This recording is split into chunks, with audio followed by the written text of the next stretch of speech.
जिल्हा परिषद व ग्रामविकास खात्याने ही जागा वर्ग करण्याबाबत जिल्हा परिषदला आदेश दिलेले आहे।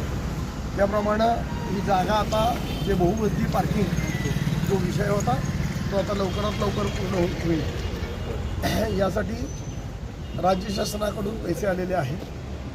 तसेच हा प्रोजेक्ट लवकरात लवकर पूर्ण व्हावा म्हणून संबंधित आर्किटेक्ट, जिओलॉजिकल सर्वेवाले तसेच RCC डिझायनर ही मंडळी, आमचे मुख्य अभियंता ही मंडळी सगळी या ठिकाणी पाहणी केली। ज्या तांत्रिक बाबी आहेत याच्याबद्दल त्यांची चर्चा झालेली आहे। लवकरात लवकर अर्जंट एक मोजणी घेऊन त्याचं कामकाज होईल आणि त्याच्याबरोबरीनं ते क्लायंट शीट घेऊन खाली पाया कितीवर आहे त्याच्याप्रमाणे RCC डिझाईन कसं असावं आणि ते लवकरात लवकर पूर्ण करून पाऊस संपताच याचं भूमिपूजन होईल आणि कामाची सुरुवात होईल। सातारा शहराला सातत्यानं पार्किंगचा प्रश्न भेडसावत आहे। सातारा शहरातील राजवाडा परिसरातील सर्वात मोठी अडचण पार्किंगची होती। या ठिकाणी खाऊगल्ली असेल,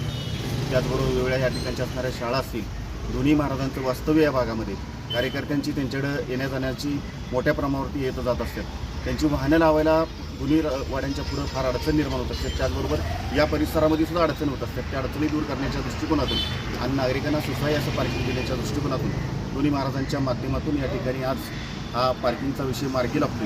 निश्चित रूपाने या पार्किंगच्या जागेसंदर्भात राज्य शासनाच्या माध्यमातून निधी प्राप्त झालेला आहे।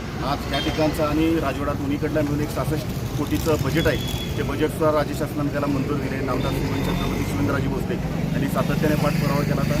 त्याचबरोबर जिल्हा परिषदेकडे खासदार श्रीमंत छत्रपती उदयनराजे भोसले यांनी पाठपुरावा केला होता आणि विशेष करून या जागा मिळवून देण्यासाठी जिल्हा परिषदेनं चांगल्या स्वरूपाचं सहकार्य केलं। आमच्या सर्वांचे मित्र आणि जिल्हा परिषदेचे उपाध्यक्ष राजू भोसलेंचं मोठं योगदान आहे या कामामध्ये। जागा आम्हाला देण्यासाठी त्यांनी झालेल्या नुकत्या जिल्हा परिषद मिटिंगमध्ये हा ठराव सर्वानुमते मंजूर केला। त्याच्यामुळं आज सातारा शहरातील हा महत्त्वाचा पार्किंगचा प्रश्न लवकरच मार्गी लागतो। आज जरी तिथं पाहणी चालू झाली असली तर पाऊस संपताच आपण लवकरच इथं भूमिपूजनाचा मोठा समारंभ घेऊन त्याची सुरुवात करतो। निश्चित रूपाने सातारा शहरवासियांसाठी हा एक मैलाचा स्टोन राहणार आहे।